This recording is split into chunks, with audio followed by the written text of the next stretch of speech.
প্রত্যেকটা মানুষের জীবনে একটা সময় চড়াই উতরাই থাকে।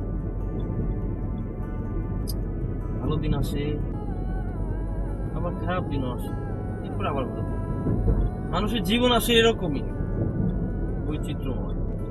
কিন্তু যে আপনার খারাপ দিনগুলোতে আপনার পাশে একজন জীবন সঙ্গী থাকা প্রয়োজন, একজন ভালোবাসার মানুষ থাকা প্রয়োজন, যে আপনাকে খারাপ সময়গুলোতে সাহস যোগাবে, পাশে থাকবে, আপনার যত্ন নিবে। কিন্তু আসলে মানুষ নিঃসঙ্গতার কাছে হেরে যায়।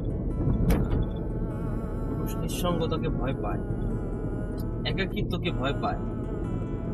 একটা সময় দেখা যায় মানুষ নিজেকেই নিজে শেষ করে দিচ্ছে, শুধুমাত্র এই নিঃসঙ্গতা, এই খারাপ পরিস্থিতিতে একা থাকার কারণে। এই জন্য